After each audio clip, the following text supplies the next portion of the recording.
अस्सलाम वालेकुम, welcome back in Com Techno. हम अपने प्रैक्टिकल 9 जर्नल की कंटिन्यू करते हैं। उम्मीद है आपने प्रैक्टिकल 1A देख लिया होगा। आज हम डिस्कस करेंगे 1B, जो कि है write a program to print your name 10 time by using if then else statement. तो यहाँ पर पहले हमने फॉर नेक्स्ट यूज़ किया था, अब हम 1B में क्या यूज़ कर रहे हैं, इफ़ और देन स्टेटमेंट। तो इफ़ देन स्टेटमेंट को यूज़ करते हुए अब हम रिपीटेशन करवाएंगे, यानी कि 10 टाइम नेम प्रिंट करेंगे। तो स्टार्ट करते हैं। तो यहाँ हमने GW बेसिक ओपन कर लिया है। GW बेसिक ऐप है जो पहले भी आपको बताया गया किस तरह डाउनलोड होता है। अगर आपने नहीं देखा तो आप ऊपर लिंक पे जाके डाउनलोड देख लें। अच्छा जी, हमने ऑटो लिखा। ऑटो के बारे में पहले ही बता चुकी हूँ कि सीरीज़ आप उससे ले सकते हैं। देन हमने 10 पे क्या लिखा, रैम remark print your name 10 time using if then statement. अच्छा, ये जो रैम है ये आपके आउटपुट पे शो नहीं होता, ये आप अपने कोड में लिखते हो। क्यों लिखते हो? ताकि ये आपको पता रहे कि ये किस चीज़ का कोड है या इस कोड में क्या हो रहा है। बेसिकली एक क्वेश्चन या ऑब्जेक्ट के तौर पे ये काम कर रहा होता है रिमार्क, और ये आपके आउटपुट पे शो नहीं होता। इसके बाद हम यहाँ पे प्रिंट की स्पेलिंग हम सही कर लेते हैं। देन ये हमने अपना ऑब्जेक्ट पूरा लिख लिया। अब हम मूव करते हैं नेक्स्ट लाइन पे। नेक्स्ट लाइन पे हम यहाँ पे हम लिखेंगे इनपुट। आप ऑल्टर आई के ज़रिए भी इनपुट लिख सकते हैं। एंटर योर नेम, वही पहले वाला काम है जैसे आपने 1A में किया था। Enter your name 10 times, okay. और डॉट डॉट जस्ट ये स्टेटमेंट है। देन टर्मिनेटर या सेमी कॉलर, एंड डॉलर। और एंड डॉलर आपको पता है इसमें आप अपना नेम लिखते हैं। और प्रिंट किस स्टेटमेंट हम यूज़ करेंगे, अब हम अपना प्रिंट आउटपुट यानी स्टार्ट कर देंगे। प्रिंट करवा रहे हैं हम, प्रिंटिंग माय नेम 10 टाइम, यानी कि एक हेडिंग दे दी है हमने। इसके बाद हमने एक और प्रिंट की लाइन ली है, इज़ जस्ट फॉर डेकोरेशन या खूबसूरती कह सकते हैं आप। कुछ भी आप इसमें मतलब से डाल सकते हैं, कोई भी लाइन लिख सकते हैं आप। ओके, हमने सेम रखी है। देन हम प्रिंट करवा रहे हैं। अच्छा, हमने ये 2 लाइनें प्रिंट करवा दी हैं। इसके बाद हम ले रहे हैं लेट।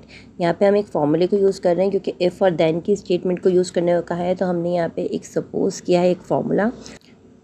अच्छा, ये फार्मूला क्या है, ये है A इक्वल टू A+1।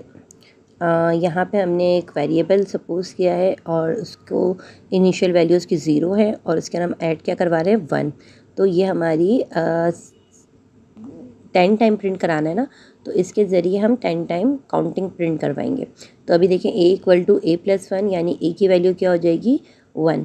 अब देखते हैं आगे नेक्स्ट लाइन में प्रिंट A, यानी कि सबसे पहले प्रिंट हो जाए A, यानी कि काउंटिंग आ जाए आपकी। देन उसके साथ हमने सेमीकोलन लगा के क्या कर दिया, एंड डॉलर, यानी कि नंबर 1 आएगा। देन एंड डॉलर पे क्या आएगा, नेम। तो एक दफ़ा आपका नेम प्रिंट हो जाएगा। उसके बाद हम रिपीटेशन कैसे करवाएंगे, यहाँ पे हम यूज़ करेंगे अपनी इफ़ की स्टेटमेंट को। और इफ़ की स्टेटमेंट हम क्यों यूज़ कर सकते हैं, इफ़ की स्टेटमेंट हम जब यूज़ करते हैं जब हमें ये देखना हो कि अगर कंडीशन चेक करी जाती है, इफ़ ये कंडीशन अगर सही है तो ये प्रिंट हो जाए, अदरवाइज़ वो देन पे मूव कर दो, एल्स पे मूव कर जाए। तो यहाँ पे हम इफ़ के अंदर जो कंडीशन दे रहे हैं वो क्या दे रहे हैं, A इक्वल टू 10। अब जब तक A की वैल्यू 10 नहीं हो जाती तब तक ये कोड आपका चलता रहेगा। अभी A की वैल्यू 10 नहीं है तो इफ़ की स्टेटमेंट क्या हो गई, फॉल्स हो गई। तो ये अभी ट्रू नहीं हुई। अगर ये ट्रू हो जाएगी तो देन क्या हो जाएगा, प्रिंट लाइन, आखिरी लाइन आपके आउटपुट की प्रिंट हो जाएगी और साथ में कोड क्या हो जाएगा, एंड। लेकिन क्योंकि इफ़ में अभी A की वैल्यू 10 नहीं है बल्कि A की वैल्यू अभी क्या है, 1, जो कि हमने फॉर्मूले के ज़रिए कराई है। तो क्या होगा, ये इफ़ की कंडीशन क्या हो जाएगी, फॉल्स। और ये कौन सी लाइन पर मूव कर जाएगा, 80 पर। 80 पे क्या है, गो टू, यहाँ पे आप एक नंबर दोगे, लाइन नंबर, गो टू 50, यानी कि 50 लाइन नंबर पे आप जंप कर जाओ अगर इफ़ की कंडीशन ट्रू नहीं है, क्योंकि कोड एंड नहीं हुआ। तो अब कहाँ पे चले जाएगा, गो टू 50। जब ये गो टू 50 पे जाएगा तो देखें दोबारा A का फॉर्मूला है, A की वैल्यू क्या थी, 1। अब 1 + 1 तो क्या हो जाएगी, A की वैल्यू 2, यानी कि अब हम किस पे चले जाएंगे, सेकंड दफ़ा नेम प्रिंट कराने पे। जब 2 हो जाएगी तो प्रिंट एक लाइन नंबर 60 पे देखें, प्रिंट A और A डॉलर, यानी कि अब A की वैल्यू क्या हो गई, 2, और सेकंड दफ़ा नेम प्रिंट हो जाएगा। इसी तरह ये चलते चलते कब तक चलेगा, 10 टाइम तक, ठीक है। देन जैसे 10 टाइम होगा तो क्या हो जाएगा आपका ए की वैल्यू जैसी 10 हो जाएगी तो प्रिंट हो जाएगा आपकी ये लास्ट लाइन और एंड हो जाएगा। अच्छा, अब हम करते हैं अपने कोड को रन। F2 प्रेस करते हैं। F2 फंक्शन की है जिससे अपने कोड को रन करते हैं GW बेसिक पे। जैसे ही हमने किया तो देखें यहाँ पे एंटर योर नेम 10 टाइम और रिदा मांगा। जैसे मैंने रिदा पे क्लिक किया तो जितने भी हमने प्रिंट वाली लाइंस थी, प्रिंट बाय नेम लाइंस, और देखें 10 दफ़ा नाम आपका प्रिंट हो गया यानी, ठीक है। तो उम्मीद है आपको ये समझ आ गया होगा। चैनल को सब्सक्राइब करना नहीं भूलिएगा। इंशाल्लाह meet in the next lecture. Till then अल्लाह हाफिज़।